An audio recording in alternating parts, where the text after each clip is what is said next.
Bismillahirrahmanirrahim. Assalamualaikum warahmatullahi wabarakatuh. Bertemu lagi bersama saya, Dede Ridwana, tutor materi PKBM Bina Pandu Mandiri Ciamis. Semoga semua warga belajar di PKBM Bina Pandu Mandiri Ciamis selalu diberikan kesehatan, kelancaran dalam berbagai macam hal, dan diberikan rezeki yang berlimpah. Amin ya Allah ya Robbal Alamin. Pada kesempatan kali ini, kita masuk ke materi harmoni dan solidaritas global. Harmoni global, di sini kita harus tahu dulu pengertiannya seperti apa. Kondisi harmoni global adalah kondisi di mana orang-orang dari berbagai bangsa, budaya, dan suku bangsa hidup berdampingan secara damai dan saling menghormati. Dunia yang sempurna adalah ketika keberagaman dari segala jenis agama, budaya, politik, dan ekonomi menjadi aset yang meningkatkan keberadaan bersama kita, bukan penyebab pertikaian. Nah, ini yang digarisbawahi itu kita adanya perdamaian, ya, adanya perdamaian dari semua jenis ras, dari semua jenis budaya, dari semua agama, dari semua politik, dari semua ekonomi, semuanya bersatu padu untuk menghasilkan harmoni global. Ya, jadi satu sama lain tidak ada yang dirugikan, tidak ada yang diuntungkan, tidak ada yang diasingkan, semuanya bersatu. Ya, itu yang dikatakan harmoni global. Nah, terus selanjutnya ada solidaritas. Ya, ada solidaritas. Rasa persaudaraan dan saling membantu di seluruh dunia. Ini adalah pemahaman bahwa setiap orang saling terhubung dan bahwa memperbaiki planet ini adalah tugas bersama kita. Nah, di sini pada rasa persaudaraan yang dihasilkan, yang timbul, ini saling membantu satu sama lainnya. Ketika kita mempunyai teman yang sedang dalam kesusahan, coba kita bantu.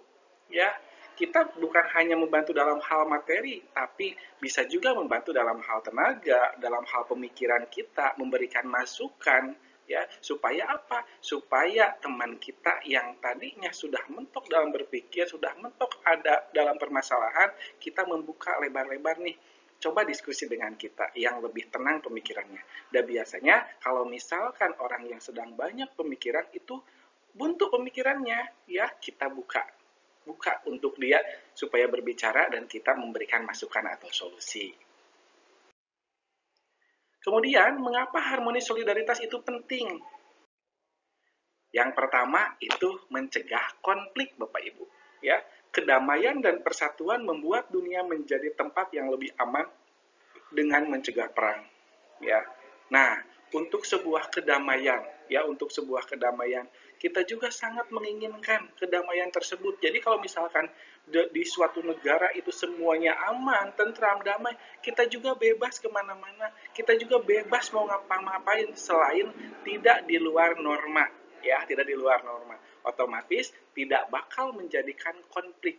Yang itu yang bahayanya terjadi konflik. Contohnya itu menjadi perang, apalagi kalau misalkan perang antar saudara, itu biasanya karena salah satu faktor miskomunikasi, tidak adanya pembicaraan, tidak adanya musyawarah, sehingga tidak menghasilkan mufakat dan akhirnya terjadilah pertikaian. Itu Bapak Ibu semua. Kemudian meningkatkan kualitas hidup. Coba kalau misalkan kita nyaman dengan tetangga, diskusi dengan tetangga, bermusyawarah dengan tetangga, kita akan enak. Beraktivitas apapun di lingkungan kita akan nyaman, ya, akan nyaman. Nah, di sini kualitas hidup kolaborasi global dapat membantu mengatasi masalah seperti kemiskinan, penyakit, dan perubahan iklim dalam skala global. Nah, kemiskinan kira-kira dengan cara apa nih untuk membantu, ya, untuk membantu warga masyarakat di sini?